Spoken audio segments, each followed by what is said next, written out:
Lindero Norte Noticias. Periodismo sin fronteras.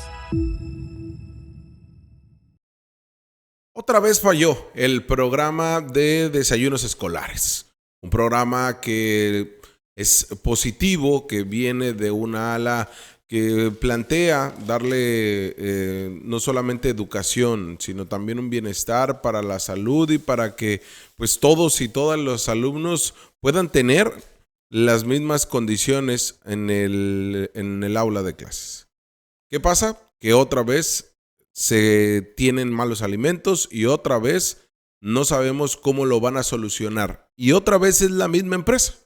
De eso vamos a centralizar el programa del día de hoy. También en la Universidad Autónoma de Baja California, la decisión que toma de cerrar la universidad. Veremos qué es lo que piensa el doctor en educación Rodolfo García sobre esto, porque pues vaya que ha generado inconformidad y se pueden generar protestas, También estaremos hablando sobre el divorcio, pero no el divorcio en cuestión del estado civil de la gobernadora, sino el político, con Carlos Torres, que bueno, el día de hoy la misma mandataria estatal lo revela en su mañanera. Este y otros temas que tenemos para desarrollar el día de hoy, se los vamos a presentar. Ya iniciamos.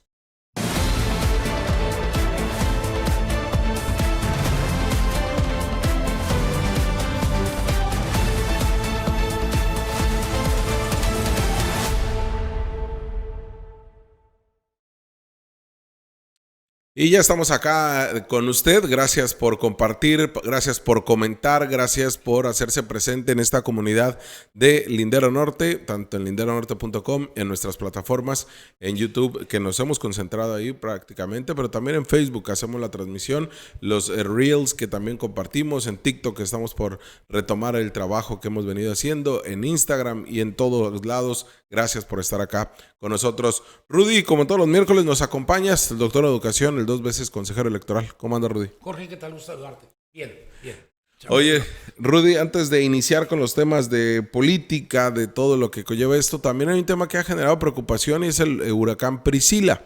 Y es que, pues desde el día de ayer se daban a conocer, desde el fin de semana más bien, algunos elementos que generaban pues preocupación en la población, sobre todo qué iba a pasar cuando tocara tierra, si se iba a degradar a grado de convertirse en una tormenta tropical, o se iba a mantener como huracán, o se iba a mantener como ciclón. Hay una preocupación y es que no era para menos, porque miren las imágenes que compartía todavía Conagua a través de lo que es el Servicio Meteorológico Nacional, nos daba esta muestra del huracán Priscila, cómo venía acomodándose para la zona en la parte del Pacífico, pero en esta zona de la Baja California Sur. Y esto pues generaba así, como les digo, mucha preocupación. Ya la información que se ha ido actualizando, usted puede seguir en las redes sociales de Conagua Clima, se llama, tanto en X, lo que era Twitter, como en Facebook, ya nos muestra una manera distinta. Pero esto era lo que generaba la preocupación, ¿no? La intensidad de este huracán Priscila. Y pues bueno, puso en alerta a la población misma, que empezó a temer de qué era lo que iba a pasar, principalmente el día de mañana. Así es. Mañana jueves, viernes, sábado y domingo. Esa es la trayectoria de Priscila y pues como les decía, qué iba a suceder cuando se internara hacia allá territorio de Baja California, la parte norte de la península. Ya la última gráfica de las últimas que comparten, pues es la que veíamos, que vemos a continuación, donde ya se ve de manera distinta. Aún así, para el día de hoy se pronosticaron chubascos, tanto para la capital como para la zona de Tijuana, la zona serrana de Tecate, y esto ha hecho que el gobierno de Baja California se reuniera a las 4 de la tarde en una transmisión, en una mesa de trabajo con Conagua, con Protección Civil Federal, en donde estuvo Protección Civil Municipal, Protección Civil Estatal, y definieron el rumbo que iban a tomar en las decisiones. Esto es justamente lo que les pedimos a las autoridades, Rudy, ¿no? Cuando se trata de este tipo de fenómenos, que son fenómenos climatológicos y que tienen que actuar, pues justamente esto, en prevención. ¿Cómo ves, Rudy? Mira, me preocupó porque en los videos vi Puerto Vallarta ayer, Sí. que le estaba pegando y vi cómo entraba el mar, entraba a la parte esta, donde es la parte vieja de Sí. Puerto Vallarta, que yo conozco muy bien ahí, y Ujú. me impactó porque veía cómo entraba el mar y eso me hacía pensar de que, ya nosotros, ¿Cómo nos va a ir? no, aquí no va a haber mar, se va a hacer un océano. Acabas de ir a Puerto Vallarta, ¿no? Sí, te digo, Entonces, es el lugar ahí de donde están no sé, donde te toman las fotos, pues, sí, en el malecón, el malecón. viejo. Y veía cómo entraba Sí. y me quedaba yo pensando, si esta cosa llueve aquí así, nos vamos a ahogar. Sí, Pues sí, sí. la verdad. Y luego veía cómo estaba esta parte y sí me angustió. No, claro. Acabo de ir al valle, al Ejido Durango, y veía yo muy verde el desierto. Y le decía a la doctora Celia, oye, mira, qué llovidas. Y cuando estaba diciendo eso, dije, no, ya no quiero que esté más verde porque nos vamos a inundar. Sí es preocupante, y más para nosotros en Mexicali, primero porque no estamos acostumbrados, Jorge, y dos, porque no hay infraestructura para resolverlo. Sí. Sí, y por eso preocupaba la manera que iba a tocar territorio Así en es. Baja Sur. Afortunadamente se ha ido degradando y afortunadamente en el análisis, la proyección o el pronóstico es que no llegue con intensidad a esta zona norte. Pero ¿qué te parece si lo escuchamos de parte de la autoridad? Y es el director de protección, coordinador de protección civil a nivel estatal, quien nos define cuál es la ruta, qué es lo que se va a tomar en consideración. Y esto fue lo que nos dijo el día de hoy. Al terminar la mañanera de la gobernadora, nadie le preguntamos de eso, pero al final sí. Pudimos entrevistarlo. Pudieran quedarse hacia el sur de la entidad y estos, pues independientemente de esto, pudieran interactuar con el ingreso de un frente frío que si bien va a dejar lluvias en la parte de la costa, la zona de Mexicali, San Felipe y las zonas altas, pues vamos a monitorear si ya al llegar al sur de la entidad pudieran interactuar, pero no esperamos una condición como se ha visto en otros lados, incluso Baja California Sur tampoco tuvo tantas afectaciones importantes, hubo más afectaciones por oleaje en la zona de Jalisco, Nayarit, Sinaloa. Sin embargo, pues bueno, seguimos monitoreando la posible evolución, pero la tendencia es a degradarse. Pero bueno, no bajamos la guardia hasta que desaparezca prácticamente. ¿Simplemente se esperarían lluvias ligeras para el jueves? Mira, esperamos, el frente frío va a bajar jueves, viernes y sábado. Entonces, prácticamente este frente frío va a interactuar con humedad que viene o que está en el ambiente de manera, pues ya es prácticamente de las lluvias que a nosotros nos dejan esta temporada, ¿no? Entonces, ahí estamos esperando lluvias de ligeras a moderadas, con algunos chubascos fuertes que pudieran estar más representados en las zonas altas, algunas actividad eléctrica pudiera haber, viento, pero esto es propio del frente frío. Ya una vez que esté hacia el sur, dependiendo de qué tan rápido avance este frente frío, pues quizás pudiera interactuar con algunos remanentes, pero pues bueno, no se espera una situación, una condición extrema. ¿La suspensión de clases todavía en este momento es muy prematuro? No, es muy prematuro. Ahorita el fenómeno está todavía frente a las costas de Los Cabos, ¿no? Muy lejanos, se está degradando. Entonces, nosotros el día de hoy, miércoles, a las 3 de la tarde, tenemos la instalación del Comité Estatal de Emergencias, donde la Comisión Nacional del Agua nos va a dar sus proyecciones, y basado en eso, pues vamos a evaluar ya en el marco de este comité. Las 3 de la tarde se reunió el comité, a las 4 hubo una reunión a nivel nacional con los coordinadores de protección civil en los diferentes estados, Baja Sur, la Baja Nuestra, y como ya escuchábamos, ¿no? La afectación sí, pues totalmente distinta a lo que sucedió en Los Cabos que lo que pasó en Nayarit. Pero ojo, Rudy, sí habrá frente frío, o sea, sí vamos a tener un cambio de clima que pues para quienes tienen algún tipo de enfermedad, alergias o todo, les va a complicar. O sea, sí no las lluvias, pero sí habrá frío. Mira, lo he dicho como cachanilla. Nosotros no tenemos 4 estaciones del año, Jorge. O tenemos verano o tenemos invierno. Sí. No estamos en otoño, pues. Sí, ¿no? Entonces vamos a irnos al invierno directo. Y eso nos va a afectar. A mí ya me afectó. Sí. O sea, sí, ya empecé yo con asuntos de la garganta, de la nariz. Porque nos pasamos de traer camisetas, a ponerte la chamarra. Sí, inmediatamente. Y esto no lo hemos podido llevar, ¿no? No lo hemos podido ni siquiera controlar entre nosotros mismos. Pues. Sí, sobre todo. Pero bueno, ahí está el aviso, la información de manera oficial para que usted no se preocupe. Hasta el momento es muy prematuro para decir que va a haber suspensión de clases. No. Yo le adelanto que ni siquiera va a haber, no se puso ni siquiera sobre la mesa hasta cómo se comporta el clima el día de hoy, ¿no? Hasta esta noche. Pero pues, ya sabe usted que el tema son pronósticos, no es una ya verdad o un hecho. Entonces sí hay que analizarlo con esto. La información se la vamos a estar compartiendo a través del Lindero Norte también. Y bueno, Rudy, a ver, ¿qué pasa en la UABC, Rudy? ¿Qué pasa cuando tú escuchas al rector Luis Palafox, Luis Enrique Palafox Maestre, decir, bueno, el tema de la seguridad no lo podemos controlar, no sabemos cómo hacerle, porque eso es lo que uno puede leer entre líneas, no sabemos cómo hacerle, entonces vamos a cerrarla a todo el público, solamente estudiantes, docentes e investigadores? Tienes la característica de hacerme enojar con tus preguntas, Jorge. Yo soy un cimarrón. Mi familia es cimarrona y digo esto, mis nietos, mis hijas, todo el mundo ha estudiado en la UABC y una característica de la UABC, voy a comenzar por el final. Señor rector, si un rector que fue porro, ¿quiere decir que todos los rectores son porros? Pues no, señor. Por un acto delincuencial no puedes juzgar a toda la sociedad. Por favor. Si quiere cerrar la universidad, pues hágase su universidad privada, rector, y deje de vivir de los impuestos nuestros. Es que me molesta, Jorge, porque es cavernícola.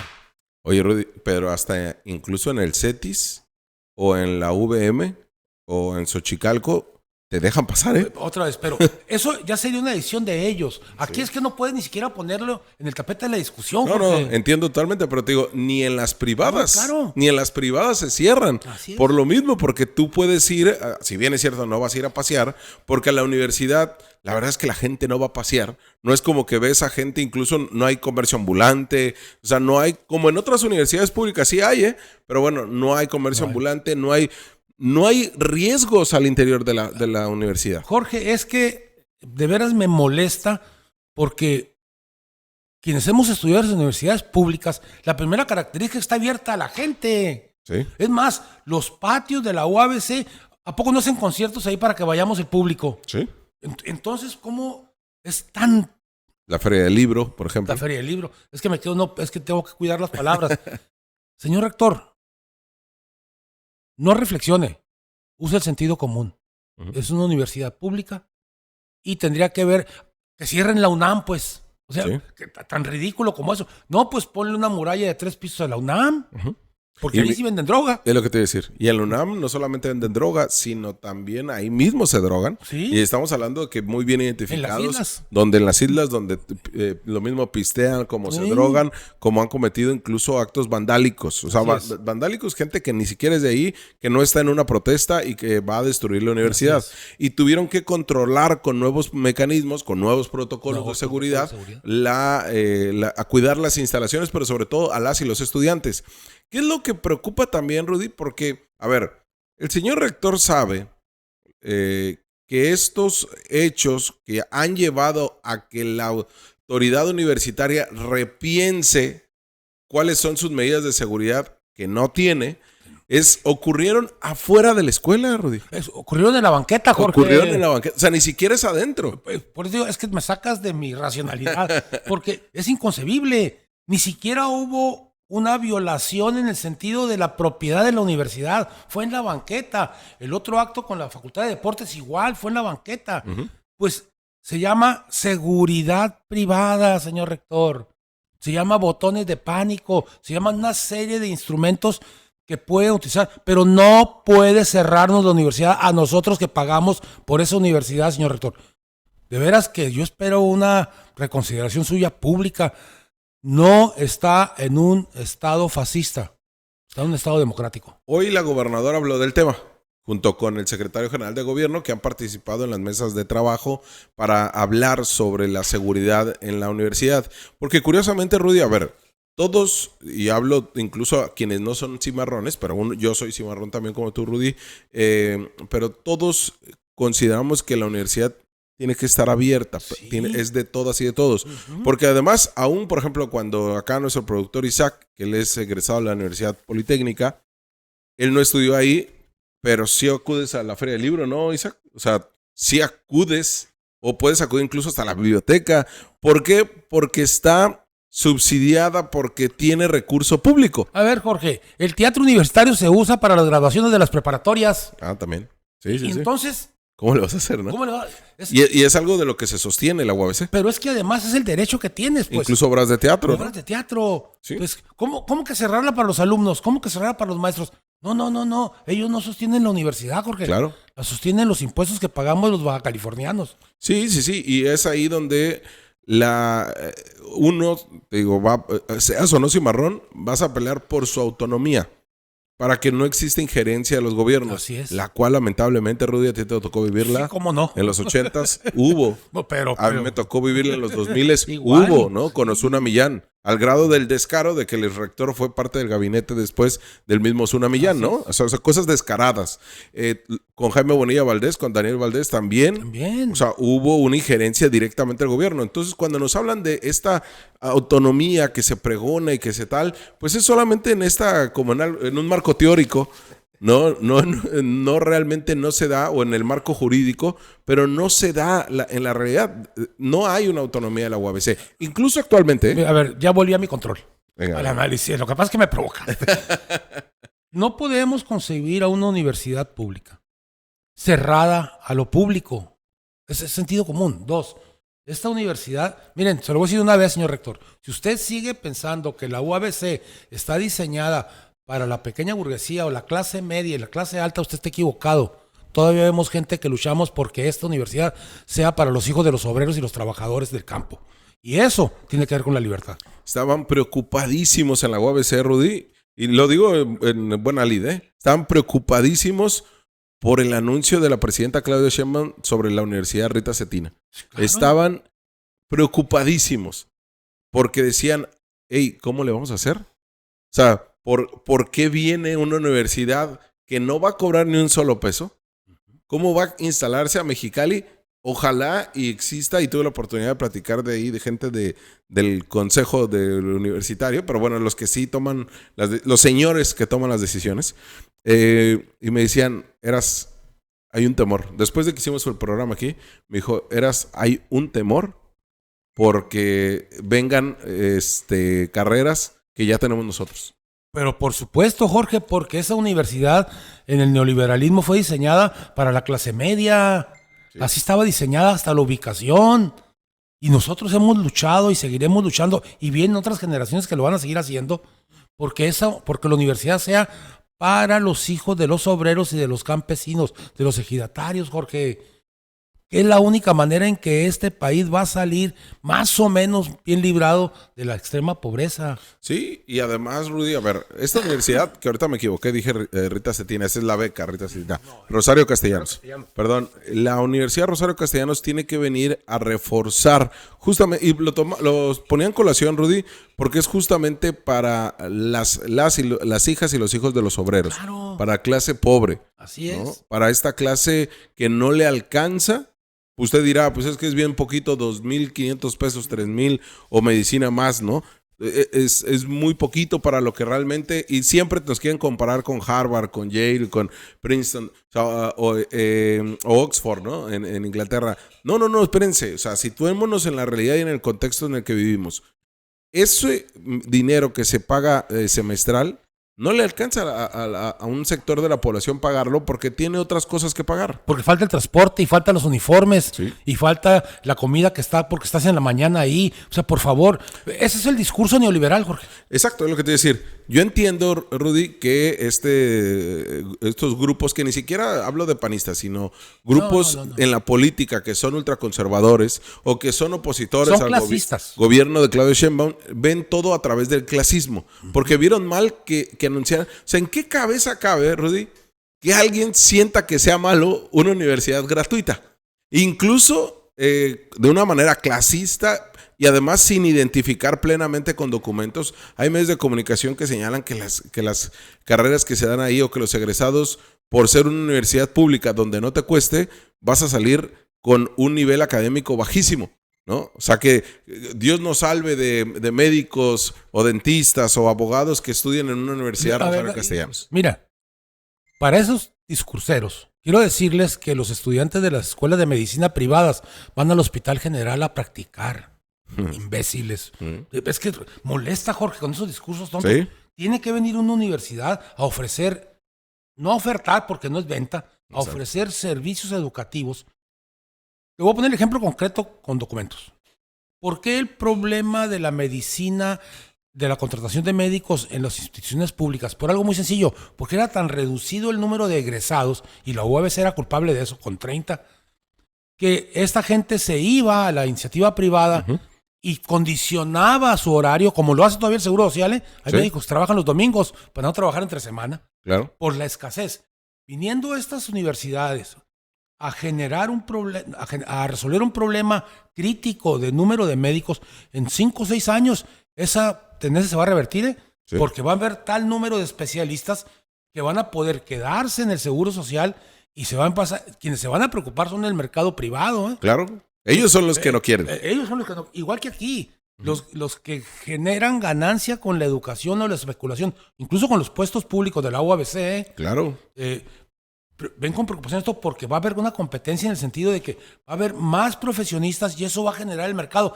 A ver, que el empleo sea el que defina quién es mejor de qué escuela, no que sea la escuela misma, que sea el empleo el que lo decida. Claro.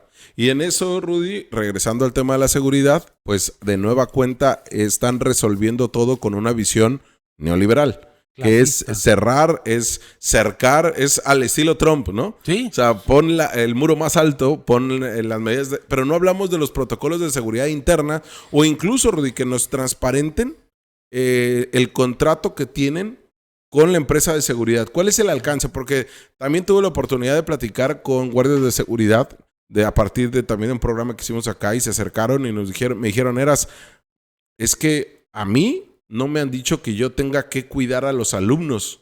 Yo tengo que cuidar las instalaciones. Entonces, sería interesante ver cuál es realmente el alcance que tiene el contrato de la UABC con esta empresa de seguridad privada. Perdóname, es que ayer platiqué con un señor que trabaja de guardia de seguridad al ingreso del fraccionamiento y me decía justamente eso. Se pelean conmigo porque no lo dejo pasar, pero la instrucción es cuidar las instalaciones, me dijo, no cuidar a las personas. Sí. Pues desde ahí que nos lo digan, ¿no? Exacto. O sea, es ahí el punto de partida que tendría que decir la UABC. Sí. A ver, nosotros contratamos a una empresa de seguridad únicamente para que cuiden la instalación. Y ahí nosotros entenderíamos, y el mismo rector entendería, que lo que tiene es contratar o mejorar el contrato con la empresa de seguridad privada para que atienda toda una serie de mecanismos. Porque entonces ahora entendemos por qué hay guardias de seguridad, porque decían los jóvenes de ciencias administrativas, oye, es que pues ya son adultos mayores, ya son adultos, o físicamente pues no van a poder atender un tema que se pudiera dar al interior o al exterior de la escuela, ¿no? Entonces ahí sí lo podemos lograr entender, porque los que menos culpa tienen son los guardias de seguridad. La empresa los contrata para hacer un oficio. Pero escuchemos ahora sí a la gobernadora y el secretario general de gobierno, Alfredo Álvarez, hablar sobre el tema de la UABC. Lo lamenta, la gobernadora, lamenta que la decisión del rector. No, es una locura.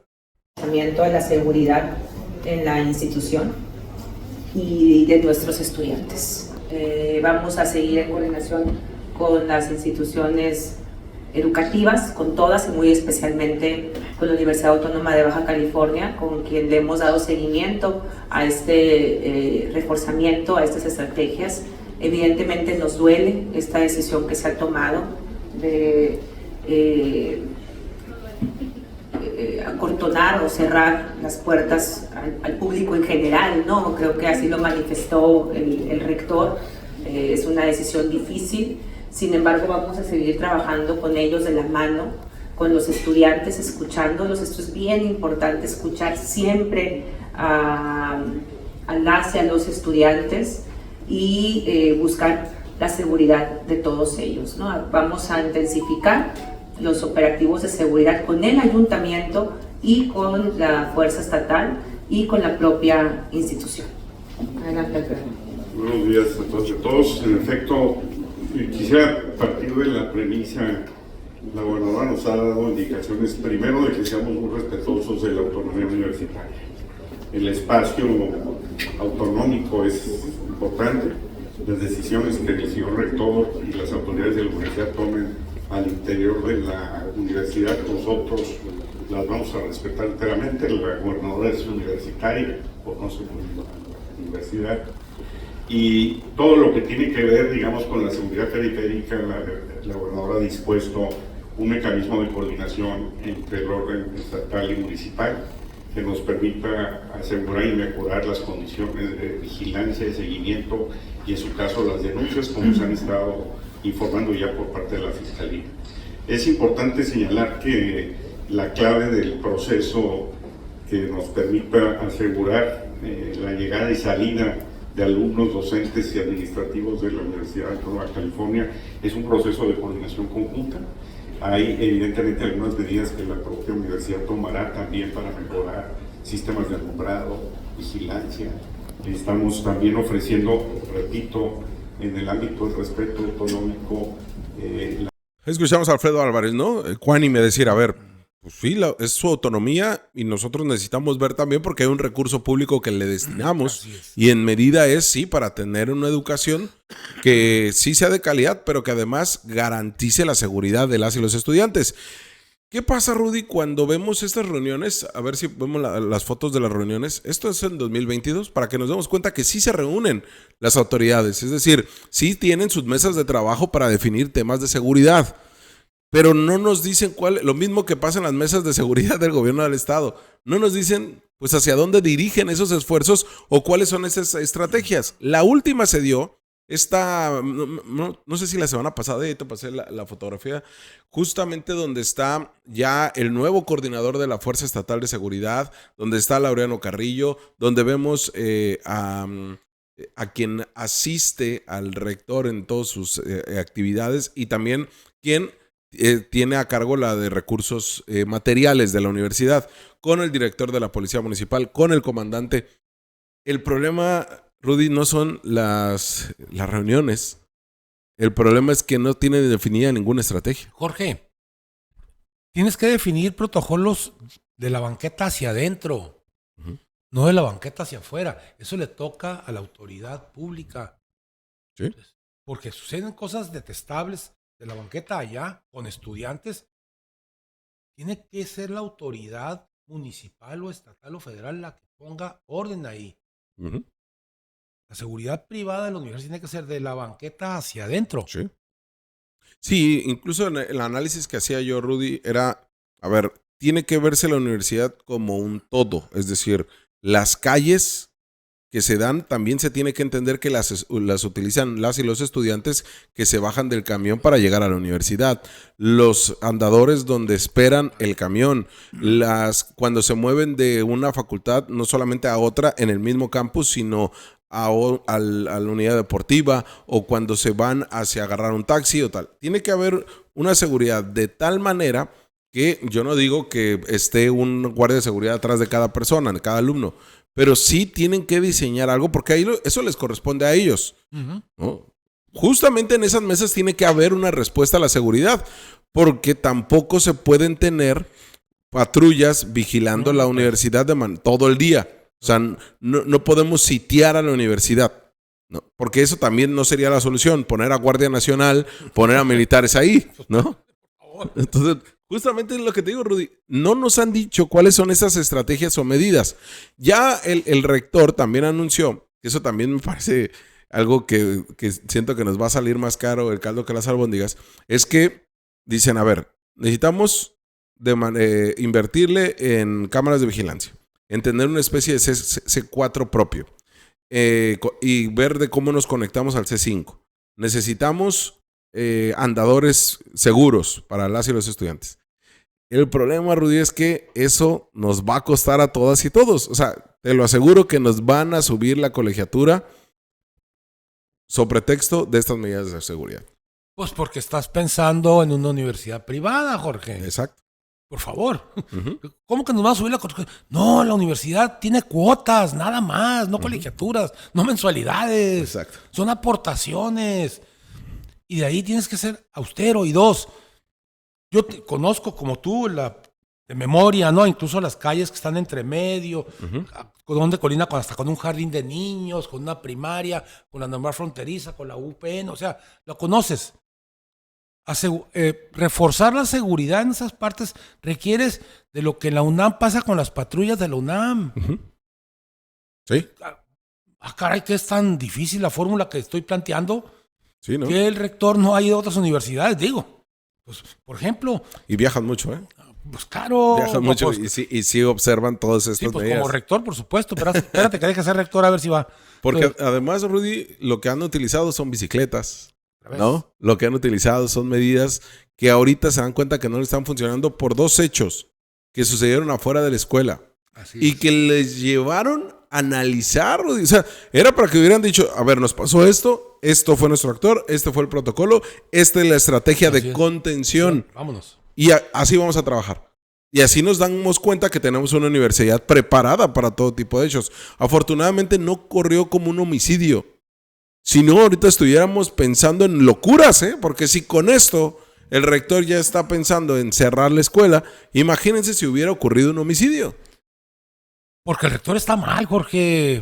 Se lo digo de frente. ¿Cómo tapiar la universidad? ¿Cómo cercar? ¿En qué mundo de locos vivimos? Pues que se vaya a vivir con mi ley. Sí. Bueno, es que Sí. no me dejas otra más que esa. Te insisto, ahí hay una fórmula. En la UNAM hay patrullas de la UNAM que se dedican a cuidar exactamente toda la periferia de la UNAM para evitar robos y ese tipo de cosas. Entonces, bueno, ahí está una. Y si va a 5 o 10 universidades grandes, se va a dar cuenta que tiene cada uno un sistema. Y ni hablar, Rudy, de los robos de baterías, de robos de vehículos. O sea, estamos hablando de que ya la universidad ya estaba en focos rojos de atiéndeme mi seguridad, ¿no? O sea, ya hablo de todo lo que significa la universidad, las y los estudiantes, personal administrativo. Ya todos lo veíamos, todos lo decíamos, formaba parte de un diálogo. Cuando hablabas tú de los campus de la UABC, hablabas de robo de baterías. O sea, ya hablábamos de temas de falta de iluminación, de falta de andadores seguros, de falta de tantas cosas. Y nunca se atendieron. Rudy, ¿crees que sea las protestas de las y los estudiantes, esas protestas que vimos en 3 momentos distintos, esta llamarada que se está prendiendo de, pues el enojo sí, pero de un despertar estudiantil?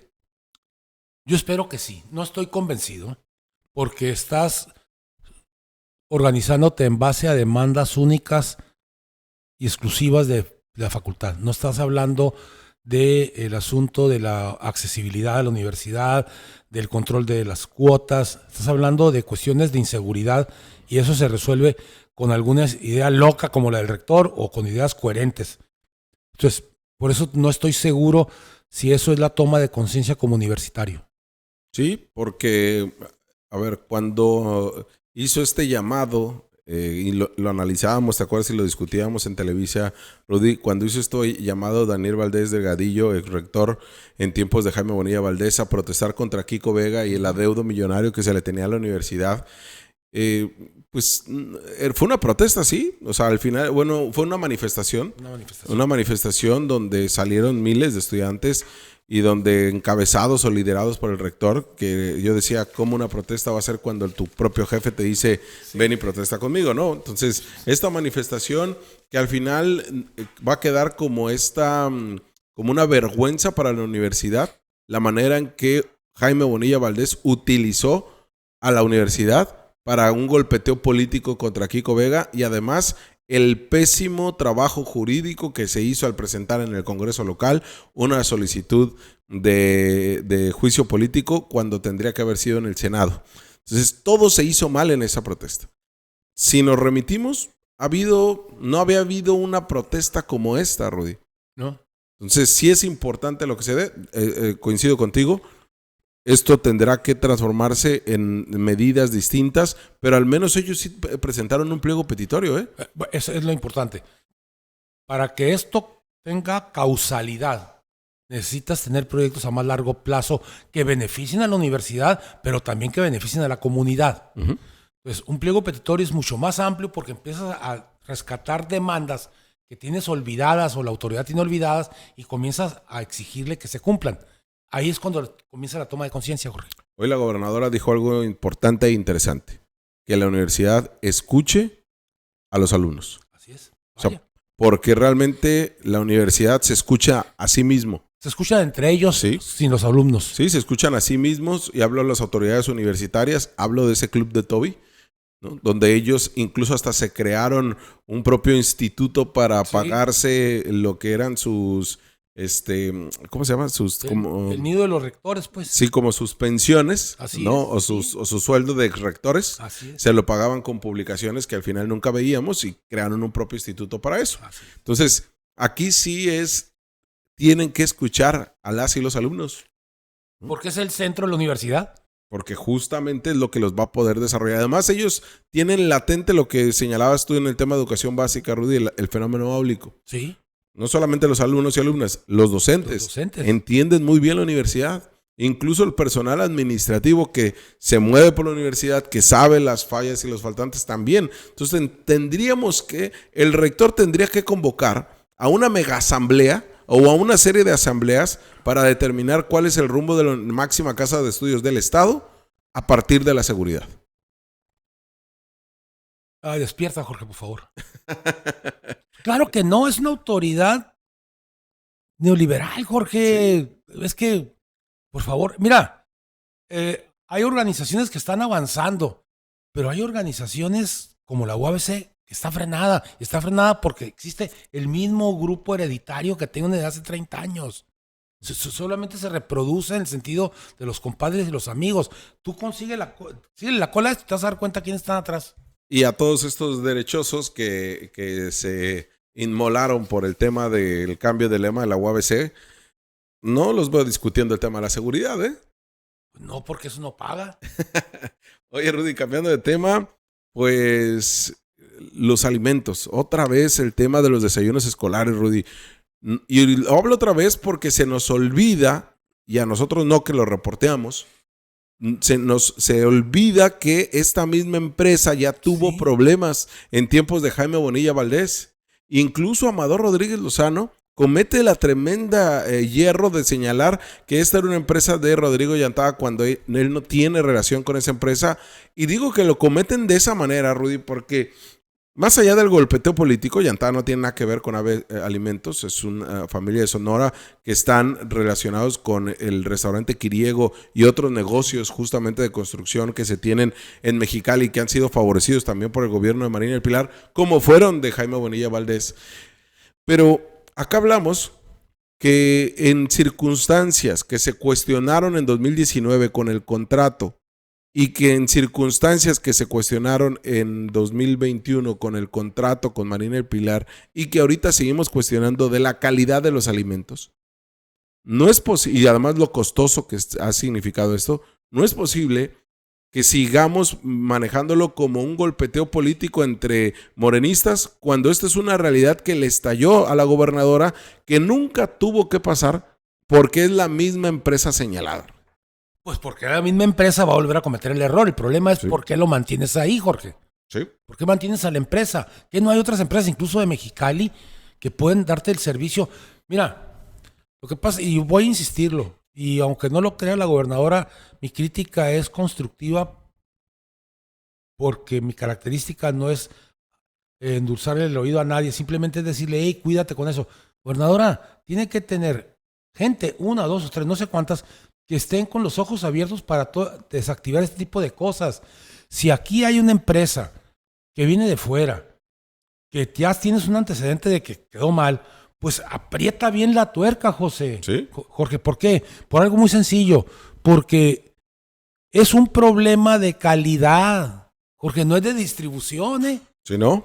Es de control de la calidad. De la calidad de los alimentos. Sí. Y que incluso lo que se cuestionaba antes es que era un tema del alimento en sí, de la calidad del alimento, no de las personas que lo elaboraban. Así es. Ahí tenemos el contrato de 2019, a ver si lo puede poner Isaac, de 2019, cuando Jaime Bonilla Valdés, por adjudicación directa, le da este contrato a esta empresa AB Alimentos Nutracéuticos Funcionales SADCB, justamente donde ahí vamos a cuestionar dos cosas. La primera, como decíamos, pues bueno, se le da este contrato y esta era la cotización de desayunos escolares calientitos. El precio de la unidad, 11 pesos, pero más los insumos, más el IVA, al final terminaba en 13 pesos con 50 centavos. Dice, la entrega se llevará a cabo de diversas maneras dependiendo de la ubicación y el número de alumnos. El proceso de cobertura será de manera gradual hasta lograr el 100% de cobertura en un plazo máximo de 90 días hábiles. La realidad es que es imposible con el presupuesto que se tiene en la Secretaría del Bienestar hacer esta entrega de desayunos a todas las escuelas, a los más de 680,000 alumnos. No se puede, Rudy, con el presupuesto que se tiene. Después, ahí tenemos también el otro contrato, que es el más reciente, que ahí la propuesta económica es de 26 pesos. Pasaron de 13 pesos en 2019 al doble, 26 pesos ya en el 22 de enero de este 2025. O sea, imagínate, Rudy, incrementó de manera exponencial. Pero además, en este contrato que se tiene del precio unitario, pues el importe diario es de 2 millones de pesos. 2 millones de pesos. Entonces, la cantidad que se le está asignando, que es estratosférica, es únicamente para 85,588 platillos diarios. No se va a cubrir, te digo la totalidad, porque uno de los errores que cometió Jaime Bonilla Valdés es quererlo elevar a rango constitucional. El problema es que estén cumpliendo con la Constitución. El mismo Bonilla y la misma gobernadora, porque no pusieron la mecánica de sacar costos y darse cuenta que no se podía pagar en su totalidad. Y no me malentienda, yo estoy a favor de que se den desayunos escolares, pero no se tenían las condiciones en las escuelas, no se tenían las condiciones en el traslado hacia las escuelas, no se tenían las condiciones de una proyección, porque la primer política que hizo Jaime Bonilla fue los desayunos escolares, pero en una visión muy priista de un Bonilla que era priista. Entonces, se tenía una visión de que se hiciera como en los 80s, como en los 70s, y al final no analizaron una política pública que fuera sustentable, Rudy, y aquí tenemos la base de todos los problemas. Mira, la base de todos los problemas es que le asignas a una sola empresa la tarea completa en el Estado. Eran 2 empresas, son 2 empresas. Pues aquí habla por municipio, Jorge. ¿Sí? Habla por municipio y vas a ver cómo a ver, cuando habla de platillos, no, es que ellos no llegan y sirven, Jorge. ¿Sí, no? Ellos llegan con baldes, con la comida para que sean servido. O sea, ni siquiera estoy pensando en gente que atiende, no es cierto eso. Tú me dices, tengo 200 alumnos, yo te hago los depósitos para 200 gentes. Eso es. En cambio, si agarras municipio, y sabes que yo necesito para 300 escuelas aquí. Necesito que contrate lo que tengas que contratar, porque es una sola misión para que llegues entre 10:30 y 15 para las 11 a todas las escuelas. Sí, y además, Rudy, ¿qué se ponderó? Que se elaborara con nutriólogos o nutricionistas. Sí. Se ponderó eso. Se hizo bien. ¿Qué se definió? Que el alimento que se tenía que dar tendría que ser distinto por municipio, incluso hasta por zona. Claro. ¿No? Por la alimentación que tienen en una zona y en otra no. No estoy diciendo que en una den caviar y en otra frijoles, no. Pero que se tenían que modificar los platillos y eso costó años, como 2 años hacerlo, porque esa visión no la tenía Jaime Bonilla Valdés. Con Jaime Bonilla Valdés solamente buscaron hacer negocio.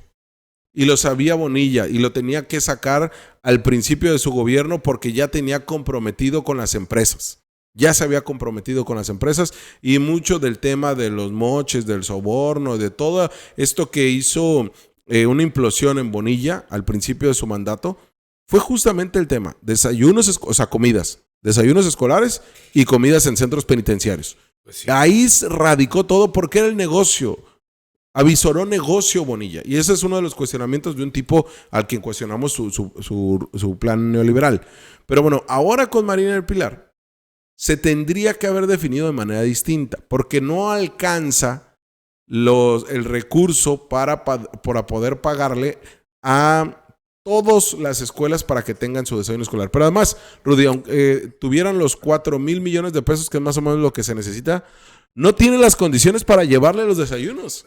Insisto, porque hablan de platillos. No, tienes que hablar de porciones, porque platillo significa que te pongo el plato en la mesa. Sí. Eso no lo hace la empresa, ¿eh? No lo hace la misma escuela. Lo hace la misma escuela. Sí. Entonces, ¿qué estoy diciendo? Estoy nada más que si eso, en vez de hacerlo grandote, lo centras en municipios, y tomas una empresa de ahí, en Mexicali sobra, ¿eh? Yo me acuerdo de los hijos de Sara, por ejemplo. Incluso tú le has planteado, Rudy, que las cooperativas... Es la otra, eso es a lo que voy. Porque ahí tú le puedes decir a la cooperativa, mira, tienes una plancha, tienes una estufa, te voy a traer la comida 1 hora antes, caliéntala, y aquí te vamos a pagar, no sé, 2 pesos por cada plato que sirvas. A las madres de familia. Sí. Y entonces ahí recoges el plato, se lava, se guarda o se le asigna al niño. Pero es que eso otra vez es pensarlo desde abajo, Jorge. Y como desde abajo se piensa no en la utilidad, sino en el servicio, entonces ya no les gusta a los que ganan dinero, pues. Sí. O sea, no están pensando en el servicio, están pensando en cuánto se ganan por cada platillo. O sea, no en qué servicio lo dan. Porque además, que hayas intoxicado a tantos niños significa que tienes en abandono el procesamiento de la comida, Jorge. Desde que la compra consolidada que tienes o de pollo, o de frijol, o de lo que tú quieras, hasta la manera en la que lo produces. Hoy ya sabemos que hay una multa, una sanción a Mario Abeita. Bueno, no a Mario Abeita, él es quien es el presidente o el dueño de esta empresa o el CEO de esta empresa de AB Alimentos. Es algo que si uno escucha 6.7 millones de pesos, pues para ti, para mí es muchísimo dinero. Sí. Pero para ellos es una baba. 3 días de pago. Sí. Entonces, veamos por qué hoy el gobierno del estado, la gobernadora, habló sobre el tema, también el secretario de salud. ¿Qué fue lo que ocasionó que se intoxicaran 70 niños? 78 niños, pero el riesgo estuvo en 300. Sí, claro. O sea, estamos hablando de que muchos se salvaron y que además esto no llegó a mayores. Esto fue en la ciudad de Tijuana, fue la semana pasada, fue el viernes, cuando se da a conocer esta información. La publicamos en su momento en linderonorte.com, pero hoy nos da una reacción todavía más amplia del gobierno del estado y con la multa, con la sanción que se le impuso. Nuestras niñas y niños, inmediatamente se activaron los protocolos. Se atendió a todos los niños y niñas que tuvieron algún síntoma y habrá una sanción a la empresa. Sí, también decir que durante casi más de 3 años que se ha brindado este servicio, nunca se habría tenido una situación similar a la que se vivió el pasado viernes. Yo mandé a hacer una inspección por parte de la COEPRIS y de todo el sistema sanitario del gobierno estatal y también del gobierno federal. Agradecer a la presidenta de la República, Claudia Sheinbaum Pardo, quien estuvo en contacto con una servidora durante el viernes, brindándonos también todo el apoyo. Se sumó la COFEPRIS al chequeo que se realiza a la cocina, en donde se detectó que salió la comida que estuvo en estas escuelitas donde los niños sufrieron estos síntomas, este malestar. Ahorita ya nos va a explicar el doctor cuál fue el origen, ¿no? En base a los estudios del laboratorio, qué fue lo que se detectó. Habrá una sanción evidentemente a la empresa, económica. Sí, ahorita les van a dar más información al respecto. Se está haciendo esta verificación y se revisaron todas las cocinas del estado. Se hizo un protocolo de inspección al 100% de cocinas en el estado. Y también el reforzamiento de los propios protocolos con los directivos y decir también que hemos estado en contacto permanente con los padres de familia. Totalmente ha sido un contacto personal. Los secretarios, el secretario de Bienestar, el secretario de Salud, la secretaria de Educación ha estado dándole seguimiento a la salud de los niños y niñas que tuvieron síntomas, que tuvieron el padecimiento. Fueron alrededor de 78 niños los que tuvieron algún tipo de síntoma y 10 los que estuvieron hospitalizados. Correcto. Adrián. Afortunadamente todos evolucionaron bien, ¿no? Y se encuentran fuera de peligro. Con los padres de familia y que durante todo este tiempo no se había presentado ninguna situación, ¿no? Ninguna situación. Y para nosotros el poder alimentar a esta niñez es un derecho que ellos tienen de recibir comida saludable, en buen estado, que es nuestra principal objetivo todos los días. Y es un trabajo logístico, imagínense, repartimos alrededor de 375,000 desayunos y comidas todos los días, ¿no? Entonces, es un trabajo logístico importante en donde se tiene que priorizar la salud de nuestras niñas. Es algo de lo que dijo la gobernadora Rudy y bueno, señalando 6.7 millones de pesos es lo que le sancionaron. Los niños se intoxicaron por el norovirus, se llama, que es lo que dijo el secretario de Salud, que estaba en el pollo de la tinga, pero realmente, más que en el tema del pollo, lo que señalaba el secretario de Salud es que están analizando a ver una de las 15 o 16 personas que participaron en la elaboración de esos alimentos, quién había presentado síntomas previos a la elaboración del desayuno de ese día. Todo esto hablamos que pues, el gobierno dice que la empresa se comprometió a redoblar los cuidados en los procesos de manejo y manipulación de los mismos alimentos, de estos desayunos escolares, y esta sanción a AB Alimentos, pues más allá de que refuercen los controles sanitarios y supervisen estos procesos, pues ahora nos volvemos a cuestionar a los proveedores, Rudy. Volvemos a cuestionar a la empresa, ¿no? Volvemos a señalar que esta empresa, si bien es cierto que fue fundada en 2004 y que ha trabajado con gobiernos locales en temas de los programas sociales que tiene, desde despensas a en este caso desayunos escolares, ya había tenido problemas. Ya había tenido problemas en Tecate, en Tijuana con alimentos. Ya los había, pero no se había generado esta intoxicación masiva como la que fue el pasado viernes, ¿no, Rudy? Pero qué terquedad de mantener a la empresa, Jorge. Insisto, empresas que surten de alimentos a las fábricas, por ejemplo. Claro que hay empresas y no se enferman en las fábricas. Sí, ¿no? Porque, bueno, lo que pasa es que tienes un alto control de calidad en el sentido desde lavar bien los instrumentos hasta la calidad del alimento y la salud de los trabajadores. ¿Qué estoy diciendo? ¿Qué tanto les cuesta trabajo buscar a otra empresa? ¿Por qué? O incluso meterte de lleno con la empresa para que junto con padres y madres de familia se analice no el contenido del producto nutricional del producto, porque eso lo tienen que hacer especialistas. Y madres y padres de familia no son especialistas, por mucho cariño que le tengan a sus hijas e hijos. Pero sí ver la manera en la que se les explique cuál es la elaboración, cuál es el manejo, cuáles son los protocolos que tienen, cuáles son los procesos sanitarios que tienen. Tendrían que llevarlo a un escenario de este tipo. Pero además, Rudy, ¿por qué lo digo? Porque de acuerdo a varias colonias, es donde, por ejemplo, en las zonas urbanas, es donde existen más quejas por los alimentos que en las zonas rurales, ¿no? Entonces vemos que sí hay un contexto socioeconómico que sí impacta. No quiere decir que en un lado den mejor alimento que el otro, no. Pero acá sí el padre y madre de la familia o el centro educativo, cuando recibe el alimento y se da cuenta que huele mal, lo regresan. Y eso no nos lo reportan a nosotros. Claro que no. ¿Por qué? Porque rápidamente tiene que subsanar la empresa el alimento. Pero ya presenta, por eso es de que en el título nosotros decimos, otra vez presenta problemas la empresa. No la primera vez. Es que estás contratando otra vez a la misma empresa. Exacto. Entonces, bueno, ¿qué hay ahí? Pues un mínimo de negligencia, Jorge, mínimo. Y a máximo es corrupción, porque si ya te equivocas una vez, te equivocas 2 veces, 3 veces, bueno, ¿sabes qué? Espérame, ¿no? Déjame buscar otra opción que me ofrezca esta calidad de servicio con un precio menor o con mayor calidad, o sea.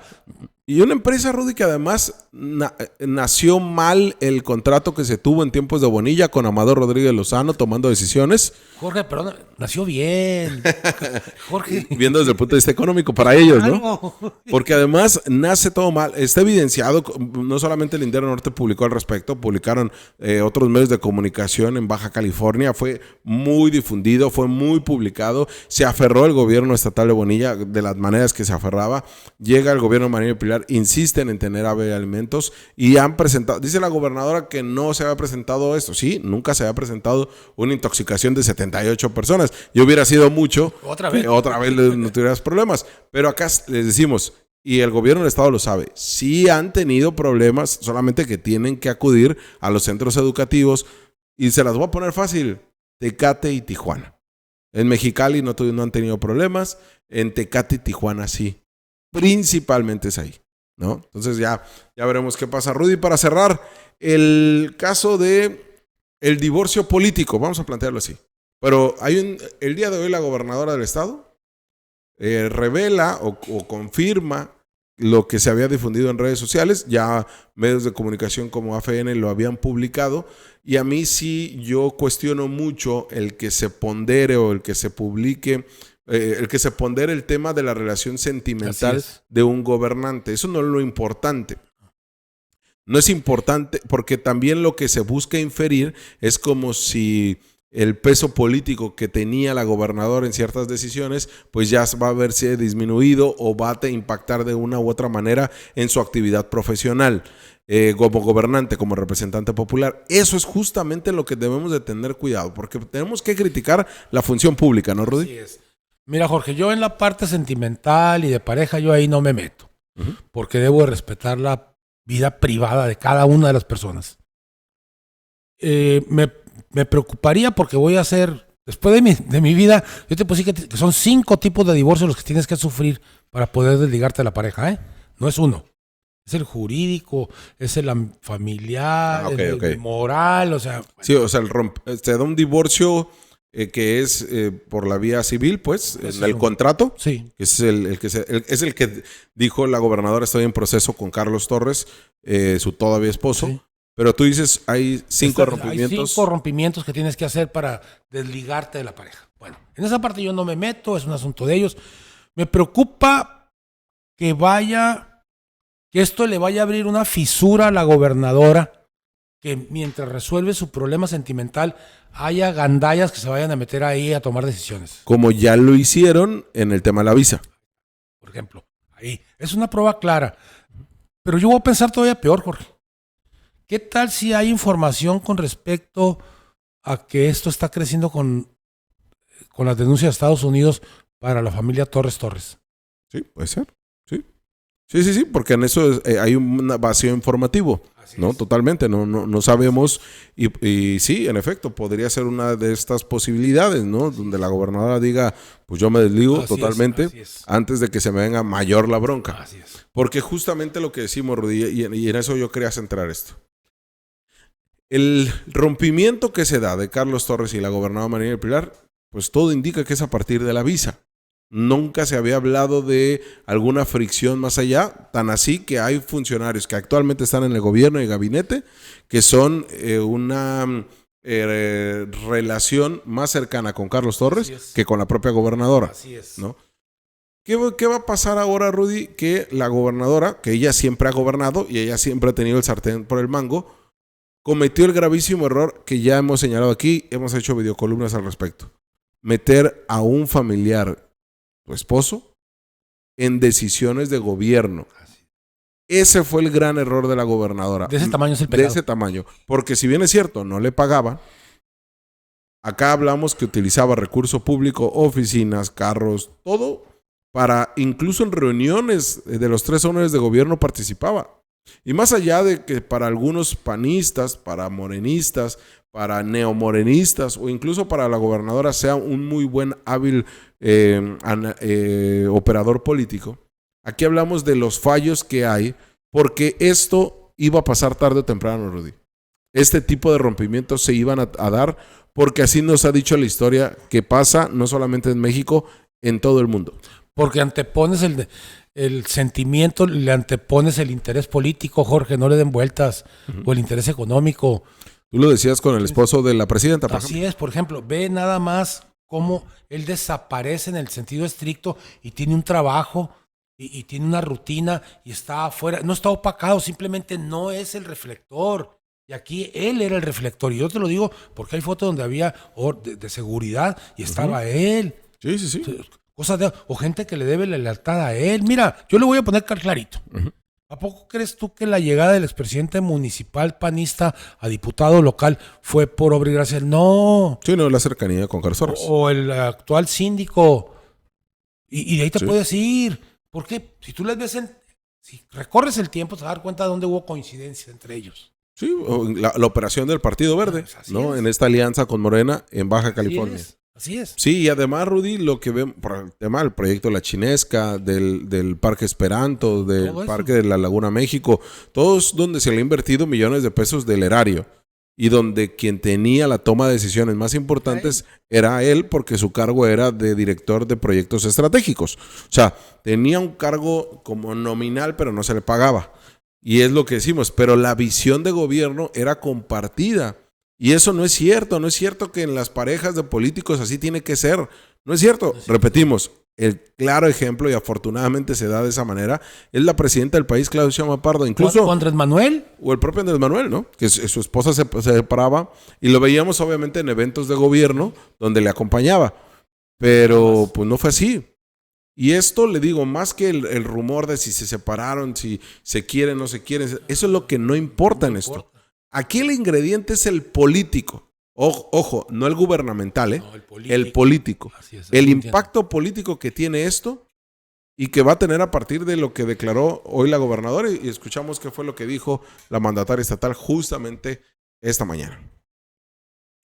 Estamos en ese proceso y pues yo les quiero agradecer que en este tema, que es un tema muy personal, pues agradecerles siempre la disposición de ustedes como medios de comunicación para tratarlo de esta manera, y sí, efectivamente es cierto. Continuamos con Armando. Armando, ¿me hablas de...? Quiero leer un escrito, un análisis que hace una compañera, es compañera feminista, compañera periodista, Alejandra Guerra, de Revolución Púrpura. Ustedes vayan a sus redes sociales, es muy amplio, pero para que lo lean. Y donde dice, la gobernadora inició un proceso de divorcio y tras esto se han desatado un montón de publicaciones en redes que van desde memes hasta publicación de fotografías con mofa, y lo que pudiera parecer broma solo refleja la práctica persistente de reducir a las mujeres en el poder a su condición civil, apariencia o vida personal, desplazando cualquier reconocimiento, crítica a su ejercicio político o liderazgo. Comenta la compañera periodista Ale Guerra en este análisis. Esto no es otra cosa que una práctica común, pues solo se sexualiza, ridiculiza o trivializa la figura de las mujeres en cargos públicos, reproduciendo estereotipos que la colocan en un plano ajeno a la política y el mérito. Así es. Como si porque fuera esposa, pon tú, de Carlos Torres, llegó ahí o hizo alianzas, ¿no? Entonces no es eso. Dice, en el caso de una gobernadora en funciones, este tipo de mensajes no solo constituyen una falta de respeto, sino que pueden configurarse como violencia política en razón de género, conforme a la Ley General de Acceso a las Mujeres. Y eso es lo que quisiera decirles, es caer en violencia de género. Es que no puedes compartir una idea de que es mujer, es débil, no sabe, necesita al marido para poder gobernar. Eso no es cierto, Jorge. Mira, Delfina Gómez del Estado de México. Exacto. Soltera. A ver. Sí. ¿Qué le pueden decir, no? ¿Qué le pueden decir? Clara Burgada, ¿no? Clara Burgada. Sí, donde sus figuras como tal se ponen por encima de todo. Así es. Porque además pues las conocen y saben de ellas, pero además porque es lo que más importa. No son sus familiares. No. Y ahí tiene la gobernadora otro problema. Su tía Mavis, que está en el DIF. O sea, ya las figuras de familiares en gobierno no tendrían que estar. Por muy buena que sea Mavis, o sea, por muy bueno que sea Carlos Torres en la visión de ellos como gobierno, pero no tendrían que estar porque te generan problema. Y es donde tendrán que analizar la mandataria estatal, y ella tendrá que hacer sus reflexiones. Pero la reflexión que nos lleva a nosotros como baja californianos es que el tema que va a generar es tanto con los neomorenistas en el gobierno, como los panistas disfrazados, que también estarían generando un cisma político. Estos últimos son los preocupantes, porque es la gente que sí llegó a través de esta sombrilla. Ándale, sí. Esa es la gente, sí, porque se les mueve el tapete. Y a muchos que se les olvida de como si Carlos Torres fuera únicamente porque la gobernadora Marina del Pilar lo metió en el tema de la política. Ahí tenemos dos fotos para que no se les olvide a muchos que todo esto nace desde el crecimiento de Morena en el poder. Así es. Porque en esa boda que tanto se habla y que tanto han sacado en fotos, no sacan esta foto, Rudy, donde quien es el padrino de brindis y quien habla maravillas de Carlos Torres. Yo no estuve en la boda, pero quienes asistieron me lo comentan. El brindis parecía más como si el ahijado fuera Carlos Torres. Entonces, ahí está la fotografía del brindis, no es inteligencia artificial. El padrino de brindis, que ahí está con su esposa Jaime Bonilla, fue el mismo gobernador cuando Marina del Pilar iba a ser alcaldesa de Mexicali. ¿No? Estamos hablando del 2019. Pero además de eso, no solo era un tema de un aprecio personal. ¿Él lo nombró? Era un aprecio político, porque ahí tenemos otra fotografía donde estaba y él lo nombra primero como coordinador. Así es. Entonces, esto, porque le pudieran achacar a la gobernadora todo, pero nada más hay que ir un poquito atrás a la historia. Y entonces, y esto, le digo, ocurrió en 2019, antes de que Marina del Pilar fuera alcaldesa, ya Carlos Torres había operado en favor de Jaime Bonilla Valdés los 2 a 6 años de la gubernatura, justamente con diputados del PAN. Pues ya habían operado desde el Congreso. Acuérdate la votación. Sí. Entonces, la visión de Carlos Torres, pues no es realmente por Marina del Pilar, y al revés, Marina del Pilar tal. Pero ojo, no estamos diciendo que no haya cometido error la gobernadora. Oh, sí. Repetimos, el error número 1 es tenerlo en tu gabinete cuando nunca tuvo que estar ahí. Y tener más familiares en el gabinete, como lo tiene Norma Bustamante. ¿También? Son los problemas, Jorge. Claro, es algo que no tiene que suceder. Y lo mismo lo que hemos señalado con otros gobiernos. No tienen por qué estar sus familiares en puestos importantes, torales para la administración pública. Rudy, pues gracias por estar acá. No, gracias a ti. Nos vemos. Nos vemos el próximo miércoles. Ya sabe... No me hagas enojar con lo de la universidad. El rector es el que te... Si te toparas así el rector en la calle, ¿qué le diría a Rudy? ¿Es un porro? ¿Qué es un Le porro? dije a Rubén Castro, pues ¿por qué no lo vas a ir a ver? ¿Pero por qué porro le vas a decir? Pues nada más, oye, pues encarcelar la universidad. Ya. Sí. O sea, le dirías así de frente. Sí, claro, pues, digo, a Rubén se lo dije de frente. ¿Y qué te dijo a Rubén Se Castro? me quedó viendo. Y es en su salida, despedida de rector. Ah, sí, has comentado. Ahí le dijiste que era un porro. Es un porro.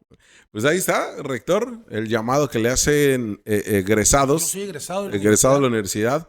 Y que además estuvieron en movimientos estudiantiles. Por supuesto. Pues justamente tienen la autoridad moral y además para decirles reconsideren todo. Nos despedimos, usted está informado, pero tiene la última palabra. Que pase buen día. Fiestas del Sol 2025 presenta Aterciopelados en concierto. Rock alternativo latinoamericano. Miércoles 8 de octubre. En la Isla de las Estrellas. No te lo puedes perder. Fiestas del Sol 2025. Cada vez más chilas. ¡Queremos rock!